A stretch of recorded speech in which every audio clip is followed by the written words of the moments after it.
I'm Julia Radosz, and I'm singing Anna Sorensen. I'm Alexandra Kzeski, and I'm singing Madeleine and covering Anna Sorensen. That's fantastic. So how long have you been performing opera? Probably close to 23 years now. Yeah. I think professionally 2 years, but I would say 8 years. That's incredible. How did you get started with performing? Musical theater for me too, in high actually. school. Yeah, me too. Okay, you too? Me too, yeah. I grew up here in Orlando, so I went to Trinity Prep. And I went to St. Margaret Mary before that, right in Winter Park. So we did, our first musical was ever done the year I was in 8th grade at St. Margaret Mary. So that's what kind of got me started.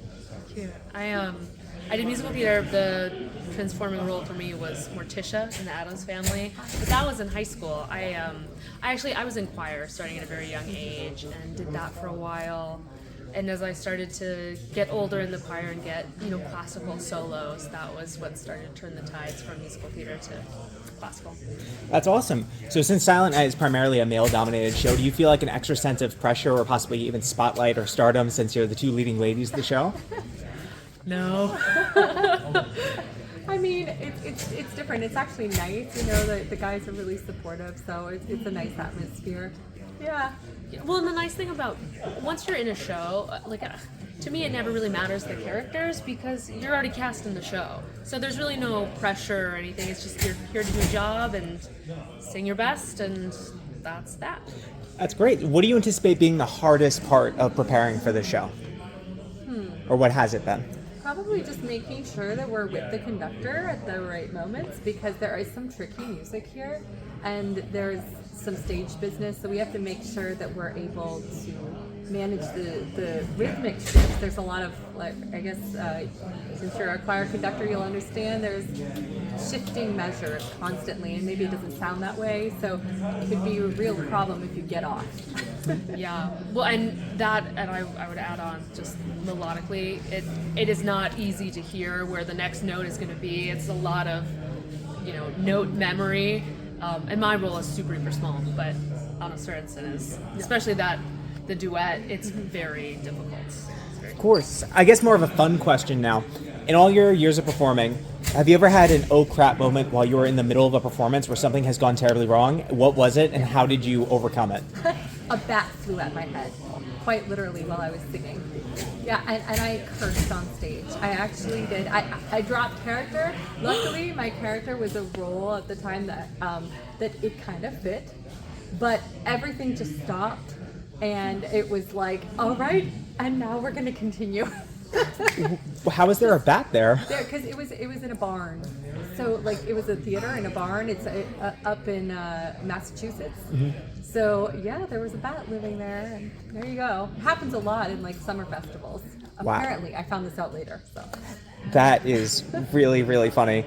Do you have any pre-performance rituals or warm-up routines that you like to do on stage? I hear you guys warming up backstage while we're coming in. So what are some of the things that you like to run through to help you prepare? A ritual, to be honest. I mean, I have my standard warm-up that's 5 to 10 minutes and just kind of more assessing where my voice is, because that's honestly the biggest thing that I deal with. It's what state is my voice in, because you got to do the job regardless, so you got to figure out, okay, how am I going to deal with my voice today? But if it's not feeling 100%, which most days you're not going to feel 100%, I do love a cappuccino before a show. That's something that, if I need a little boost, that's what I do. Just breathing and getting into character and feeling the vibes. I'm pretty strict. I have I usually exercise the day of a show or an audition or a big performance.